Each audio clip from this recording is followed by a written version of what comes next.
मैं कहा वो बाबा जी कहाँ हैं जो कल आए थे? ना मैं उनका नाम जानता था सिद्ध ऋषि का, ना कुछ भी नहीं जानता था। और वो सामने आते थे, मुझे दिखते थे, बोले हाँ बेटा बता क्या बात है। मैं कहा मुझे फिर लेके चलिए देवलोक जहाँ आप लेकर गए थे। तो मैं ऐसे खड़े खड़े ओम बोलता था, शरीर से मेरी आत्म चेतना को निकालते थे और खड़े खड़े मेरा शरीर गिर जाता था और अचेत अवस्था में रहता था। उसके बाद मुझे शरीर का कोई ज्ञान नहीं होता था और शरीर से निकल के आत्म सफ़र बाहर की दुनिया का मैं करता था। बाहर की यात्रा करने के बाद देवलोकों की यात्रा, फिर मैं वापस अपने शरीर में आता था। एक यात्रा के अंतर यात्रा के नाम से जो मैंने पुस्तक लिखा है उसमें ये सारे अनुभव उसमें है, दर्ज है। फिर उन्होंने 7 दिन की मेरे से कठिन साधना कराई, जिसमें मैंने 7 दिन तक कोई भोजन नहीं ग्रहण किया।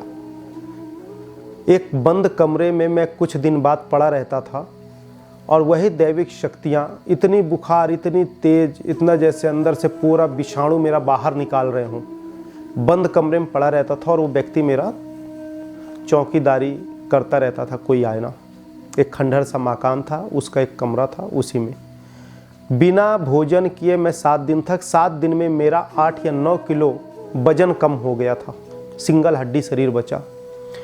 तो जब 7 दिन हुआ उसके बाद मेरे को उन्होंने एक आत्म चेतना, एक आत्म ऊर्जा, दिव्य ज्योति के भांति उन्होंने मुझे हृदय पर अनुभव कराया कि यह आत्मा है जिसका स्थान हृदय में है। तो आत्मा का स्थान हृदय में होता है और आज भी मैं मन चक्षुओं के माध्यम से हृदय पर आत्मा को देखता हूँ, अनुभव करता हूँ। इवन मैं आत्मा के साथ तरंग रूपी बातें करता हूँ।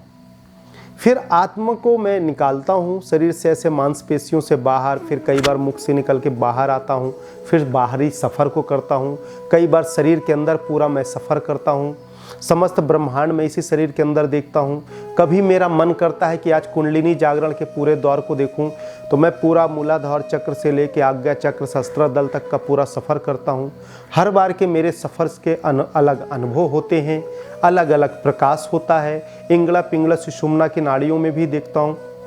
मतलब हमारा ये समस्त ब्रह्मांड की समस्त ऊर्जा जो बाहर है वही सब हमारे अंतर काया में भी विद्यमान है। इसलिए योग साधना, ध्यान साधना में हमें बाहर भटकने की जरूरत नहीं है। सब कुछ ईश्वर परमात्मा ने हमारे काया में ही दे रखा है, तो हम बाहरी दुनिया में क्यों भटकें? हम बाहर पाने की कोशिश क्यों करें?